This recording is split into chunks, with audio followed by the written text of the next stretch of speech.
There's one thing we can all agree on. Let's get some higher precious metal prices. Gold, silver, the precious metal mining stocks, all of them need to be and should be higher. But what's the prerequisite? What's the condition that we need? And do we have that condition right now? I believe we do. And that condition is stagflation. Remember that word? It's been kind of blacklisted, right? Kind of pushed off over into the corner. It's kind of like hemorrhoids or some other condition that people don't like to talk about. Stagflation. Jeffrey Gundlach, the bond king. You might want to look him up. One of the most respected people on Wall Street last week said, everybody's arguing about whether or not we're in a recession when the reality is we're in stagflation and nobody's talking about it. Why is that so important for gold and silver? Because stagflation creates an environment that is the most fertile soil for the growth of the silver, gold price, and the precious metal mining stock prices. I'm going to define stagflation for you in this video. I'm going to show why I believe we're in stagflation. And finally, I want to say how the stagflation that we're in is probably much worse than what the current government statistics indicate. Let's get started right now. You might think stagflation is some complicated economic concept, but it is not. It's very, very simple. As the word implies, it's a stagnant economy combined with an inflationary environment. Now, do we have that right now? Let's take a look first at the economy. We know that in the first 6 months of the year, Q1 and Q2, both had negative GDP prints. I would say that if it's not recessionary, that's definitely indicative of a stagnant economy.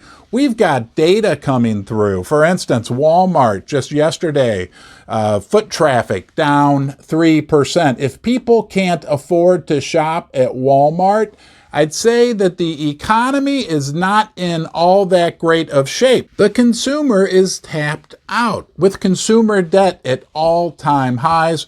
Where are people doing their shopping instead? The dollar store. Dollar General announced their foot traffic was up 4% during the months of June and July. We might argue about stagflation, but I won't argue about the fact that you're always welcome in Ron's Basement and you are important. I appreciate you deciding to join me here today. If you like my content, you can subscribe, give the video a thumbs up, turn on the bell notifications, share this video anywhere you like. Most importantly, leave a comment in the comment section below. I love to read your comments. That's where we learn. So I believe we can check the box next to the stag in stagflation. If we don't have a stagnant economy, maybe we actually have more of a recessionary economy. But nonetheless, we meet the threshold for stagnation. Now let's move over to the second part of stagflation, inflation. Hey, earlier this week, we got some great news about inflation. Our government shared with us that the inflation rate was running just at like 8.5%. It is improving. Joe Biden, again, is working his economic miracles. But don't forget, guys, we still have 8.5% inflation. And if we run back to the dollar store, that inflation number might actually be a little higher because everything at the dollar store now is $1.25. It doesn't take a mathematical wizard to understand that that represents 25% inflation. We can check the box for inflation as well. Maybe we can actually check it twice. Stagflation is a very, very conducive environment for the price of precious metals. The Fed is forced to loosen monetary policy, become more dovish, right? While at the same time, we already have inflation. It's a spiral of devaluation of the currency, of the buying power of the dollar. It's good for the precious metals.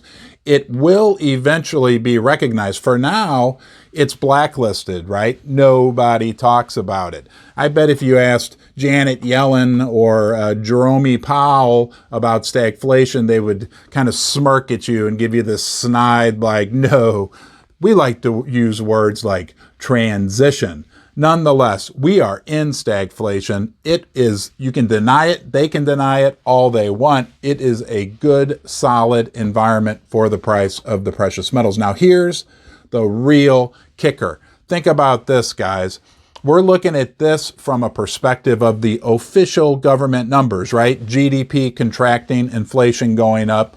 We know they fudge those numbers. We know they push those numbers as hard as they can to make them look as good as they can. So GDP could have actually contracted much, much more in the first 6 months of this year.